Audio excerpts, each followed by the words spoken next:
morning. The distinguished panel members, I think they are the leaders in design education. And the topic is very relevant today because you have to create the human resource for emerging challenges which are there in the industry. And institutes are the best place where this human resource are developed. So, changing face of design education. Now, just to let you know that the design education started in 1919 from Bauhaus in Germany, and mostly in the second industrial revolution, consumer-centric economy, linear economy. And when the way it was moving is that you are making profits with the more consumption, and which is definitely creating problems, and then sustainability is in a big question. The second thing is that this design education system started in second industrial revolution. Now we are in fourth, which is the digital revolution, where the physical, digital, biological boundaries are blurring. And we have to reimagine the whole curriculum, the way design is taking shape, and not necessarily the model which we have adopted is going to sustain for the future human resource.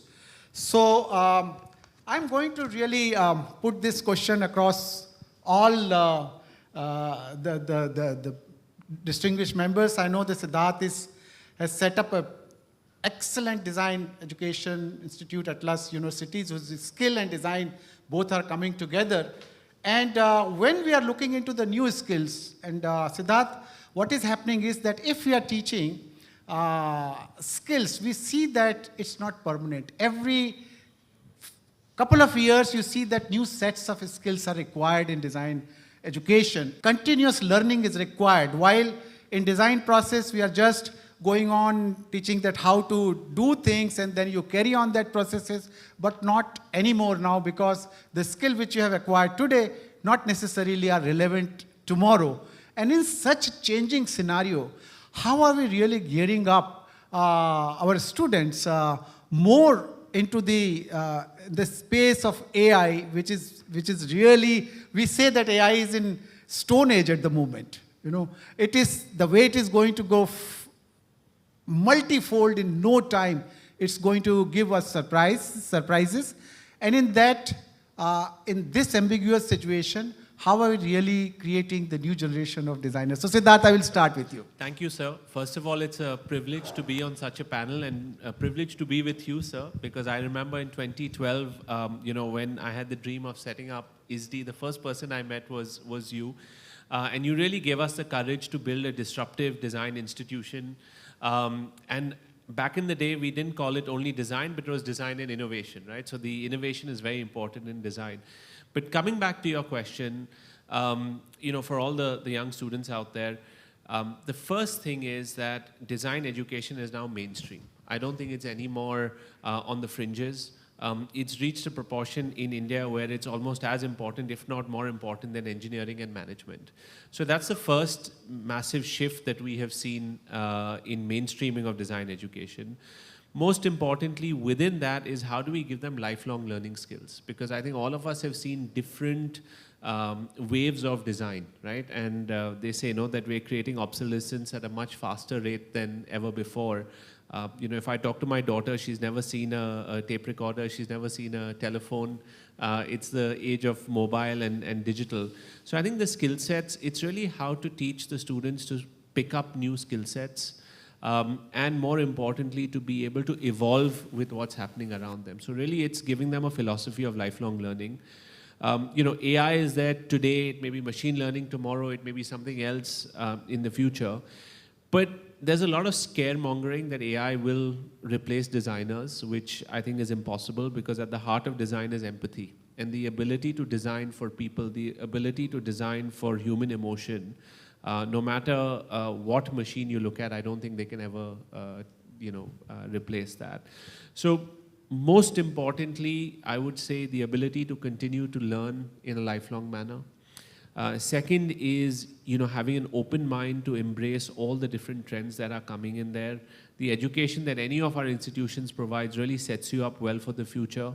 But, the adaptability and agility the mindset of adaptability and agility is very crucial to what we do. So rather than going into specific skill sets, it's more about having an adaptable mindset and to be able to embrace whatever changes are coming your way, which I think will make our designers successful. And I see that happening in India because whether it's innovation, whether it's entrepreneurship, whether it's sustainability, every school has a culture and a focus area around a particular theme. So if there's an interest that you have, and I think most importantly, forget education, forget economy. The next 10 years are for India, right? It's the most happening place. We're seeing reverse migration, people moving back. We're seeing all the jobs being created here. So I think it's a great time to be in India overall, and especially for design in India. Wonderful. I think the empathy and the human-centric aspect is not going to go even if AI is coming. Nandita, you are now setting up a new design school. And obviously, a lot of the things you have learned from past and you would like to create a future in the changing face of design education. It's a big challenge that we have to create a new curriculum, and as Siddharth was also talking about learning to learn. Education system in India, now new education policy is there, and which is really coming into critical thinking and other aspects of creativity. But in general, over the years post-independence, you see that, or the British who set up this education system in this country, they were looking for workers, that you start from point A and you start from point B. And many times, culturally, we are always looking for endorsement. You are looking for some kind of, this is right or wrong. Those aspects are there. Now we are getting into creating a new human resource who is dealing in the ambiguity. They are not looking for, when the challenges are there, we don't know, there is no textbooks. Technology is moving so fast, even technology people are not able to realize how fast it is going. And there you go in the new design school, which you are going to set up. How are you going to deal with one side, the mindset of students who are coming from engineering or coming from the fixed education system, and while you are trying to get into a total dealing with the ambiguities in the new generation of designers? Thank you. And thank you, Siddharth. I think what I want to say first is that Siddharth said that design is now becoming maybe like engineering. So the way I see it, and after seeing the speakers today, etc., redesigning design or reimagining design, every school can actually take on a different aspect. There may be some schools that will focus on skills and making really skilled students, and that's important because the design industry doesn't just need one kind of person. Yeah, so some schools will focus on the engineering and manufacturing side of it. Some schools focus on the skills. Some schools focus on the art. And I think there's a special place for every kind of design school. We just need to make sure that we are relevant. At BITS, what we've decided to do is really move away from focus on skills. Skills are very important, but there are many people also doing that. And concentrating on the competencies. So giving students the ability to judge, to make decisions, to influence, to understand the value that design has on business, the value that design has on the world, on environment, on society. So our aim is really to develop designers who can collaborate with engineers who understand the language of data scientists, who understand behavioral architecture, and understand the role that design and designers can play in various industries. In the next 5 years or 10 years, students will work with many different industries, or designers could work with many different industries.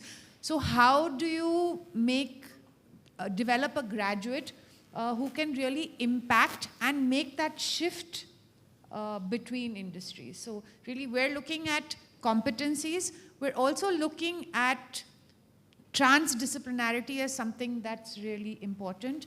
The role of a university is also to develop knowledge and to develop people who can work with this knowledge. We're lucky to be steeped in technology, coming from BITS Pilani. We are also co-located with the BITS School of Management, BITS School of Law, and that's really an opportunity to create students who also understand vision and strategy, who can also understand public policy and law, and who also are steeped in technology, not by having a separate subject called finance or AI, but by really putting that into what is the future of design, what does it mean to design now, how do you design something that has a commercial value, or that has an impact. It could be a commercial impact, it could be a societal impact. So that's broadly what we're trying to look at, building competencies in a transdisciplinary manner for designers. And yeah. I think very good point Nandita mentioned about transdisciplinary, because design cannot be in isolation, and always I say that designers are talking to designers. It's not leading to anywhere. We need to really talk to different, maybe policymakers, maybe bureaucrats, maybe doctors, engineers. Unless all the dialogues come together, it is not going to make sense, because design is touching as a... Can I say one more thing? Yeah, just 1 minute. That my colleague, Professor Ranjan, he passed away, but a great visionary. He said there are 256 sectors of economic and social development, and each one requires the design connectivity. So I think this transdisciplinary is very important, in how these new design schools are managing their courses, where the other people are picking up the design thinking or creative thinking in their areas and going forward. So Nandita, you wanted to touch upon something. I just wanted to add something, and Siddharth mentioned that there are students over here. I think it's important to, one is for designers to work with other sectors, but also within design.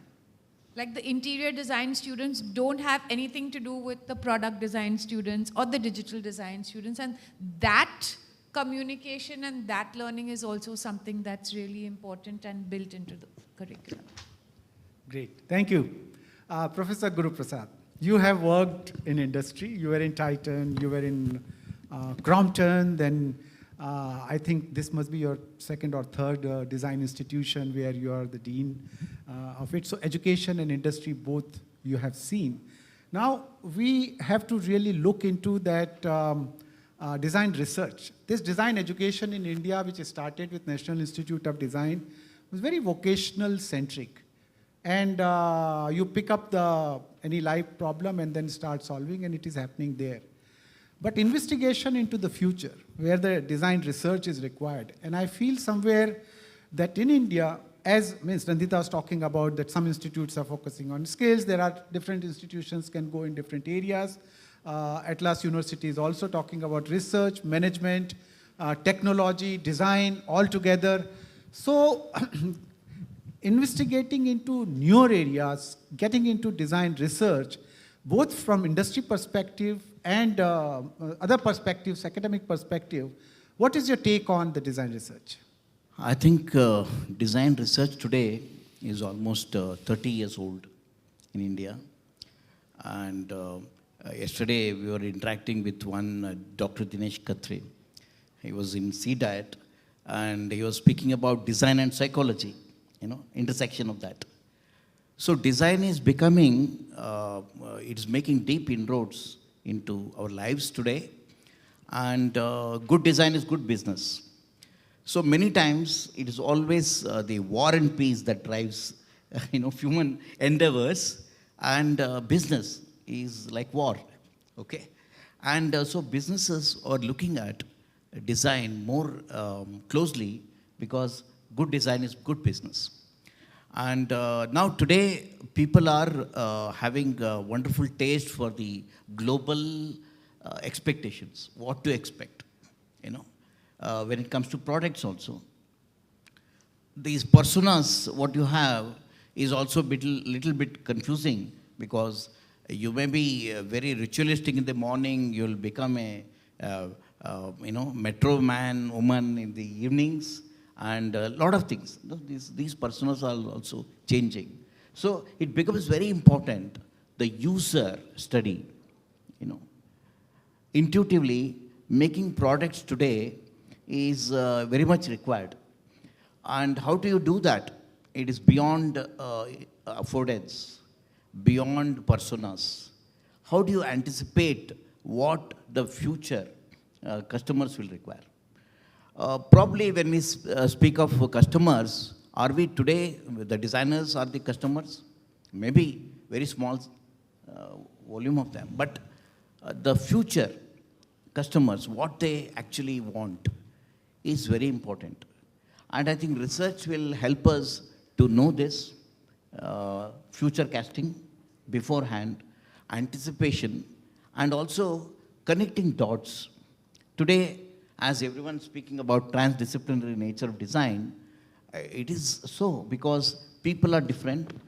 We have different demographies, races, tastes, beliefs, and it becomes very important to see how can we, so what I can say, there is a VUCA world, volatile, uncertain, complex, ambiguous. And it is very important to introduce the inquiry, sense of inquiry into design early on. At NMIMS School of Design, we have started looking at research in a very coherent way. We have, starting from the first year, first year we have one research pathways. Then it's consolidated with the second one, research pathway 2, research pathway 3, and finally, they will have a capstone project again with a research paper.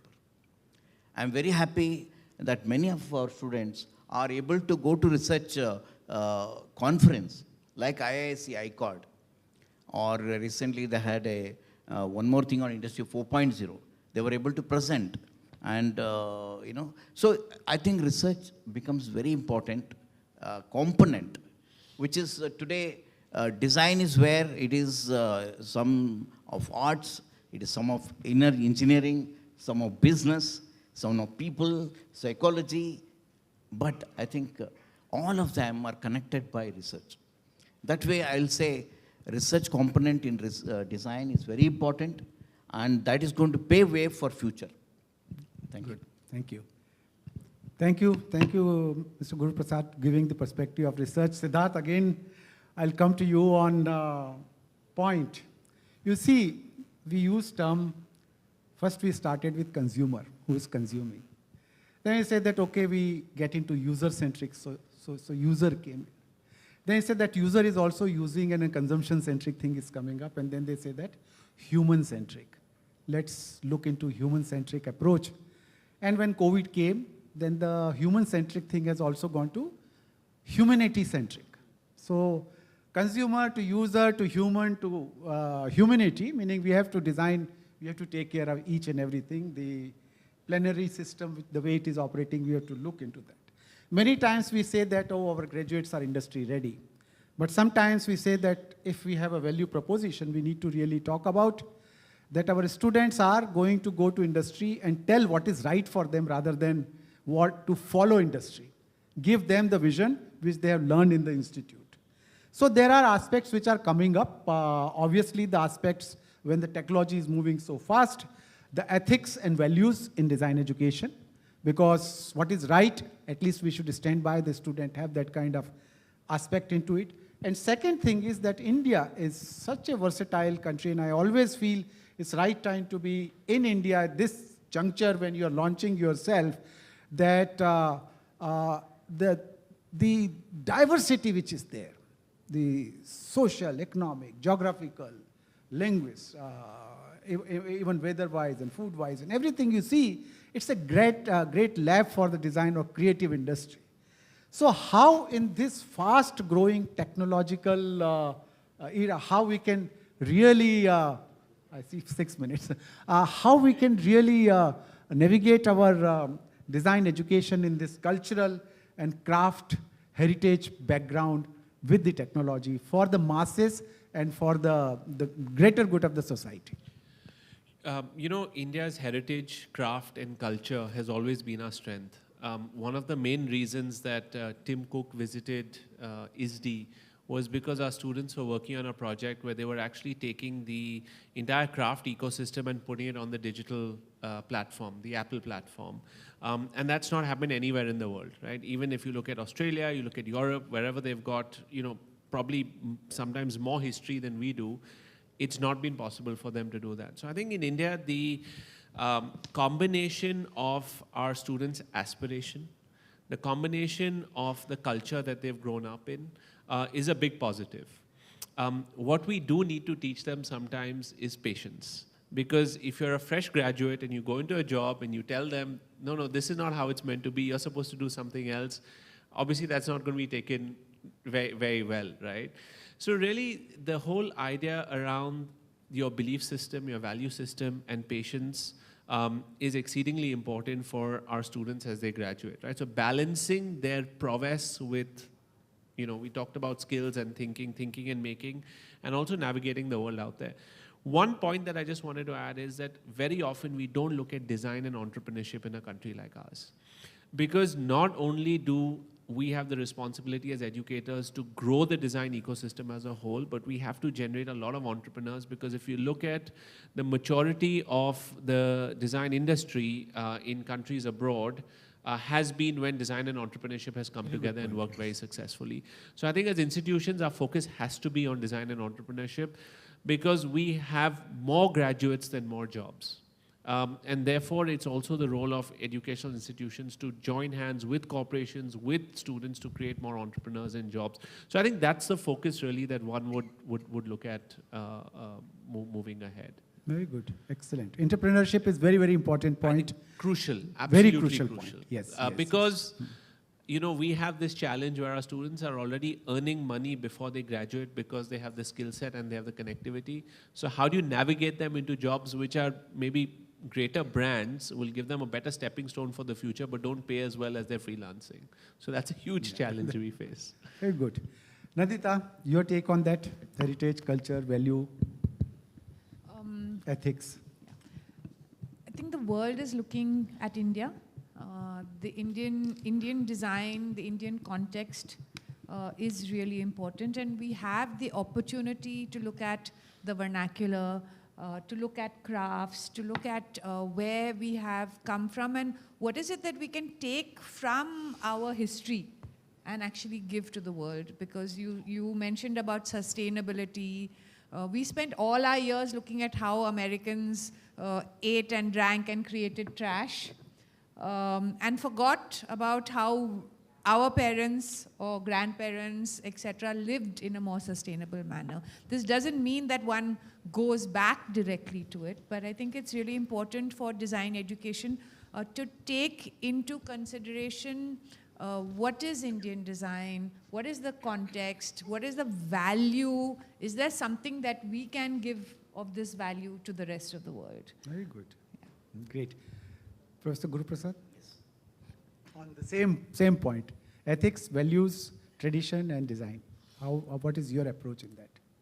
I think we are talking about human-centric many times. Why can't we life-centric? Mm-hmm. So I think that's where the value, core value lies. How can we transcend to a world where we don't say user-centric, human-centric, but life-centric? Because life, every life, all-inclusive. Earth, living earth. Sadhguru says the top soil is becoming dead. Otherwise, it is full of activity and life. I think it's very important essence. Design education should look at this. How can we make design life-centric in all its totality? Sustainability, green, and so many things are there, which are all a kind of an output.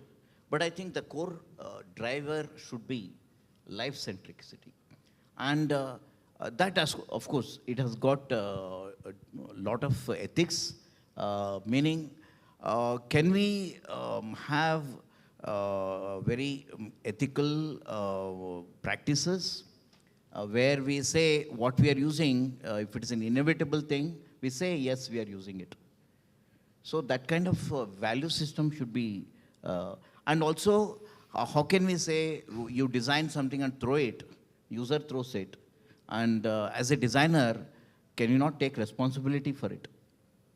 You are the person, after all, creating it.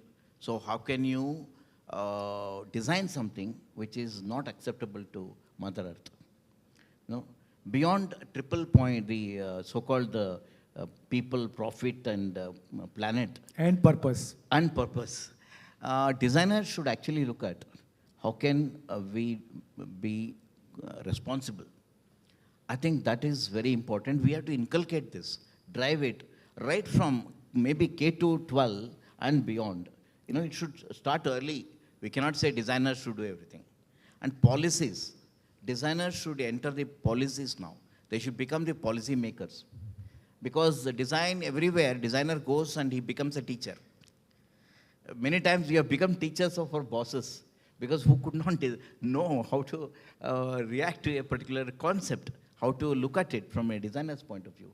So there, that way activism, design activism is very important. You know, wherein it has to, again, make deep inroads into our life, be it our governance, be it our agriculture, be it the kind of uses we do, play. And I think the whole thing, design education today should make this a component. Thank you. Thank you very much. Thank you. I think just to wind up, 30 seconds each, last word from all of you. Siddharth, last word, So, 30 seconds. I think it's, for me, it's been a great journey over the last decade. You know, from having design outside the boardroom to being right in the heart of the boardroom. You know, design is driving strategy, design is driving technology, design is driving business. And therefore, it's a great space for design institutions, a great space for students who want to study design. And I definitely think that the way we revolutionize tech, India will be revolutionizing design. So it's, you know, a great time, positive space to be in. Thank you. Thank you. Yeah, Nandita? Yeah, I'm good to be not as positive, but in a different way. When you talked about ethics, I think it's really important for all designers not just to create and keep creating more designs, but always think of what is the impact of what is being created. What is the impact not only on the environment, but on human beings, on society, or what is the long-term impact? If there were classes in ethics, maybe social media would be different. Maybe the vape might not have come out of trying to solve the problem of burning paper. So I think that it's, I think that's one thing I want to say, that design is not just about creating amazing things. It's the role of the designer to understand and think about what am I doing and what is the impact it's going to have in the future. Great. Last word. Well, I'll say this is a wonderful time to be alive because so many things are happening. We are at the crossroads of technological and human endeavor, which is showing a promise to go beyond Earth. And I think that's where the promise is going, colonizing future, you know, planets. It could be Titan, of a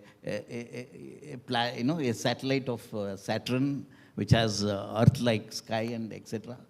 I think that's where whole endeavor is moving. And before that, we need to save Earth, a lonely planet. And I think a lot of design as a ingredient, connecting dots, is going to deliver that, you know, promise. Make Earth very safe to live and make future habitats also safe, you know. And the learnings from Earth will also be replicated elsewhere. I'm very optimist. We'll go beyond solar system. Yeah.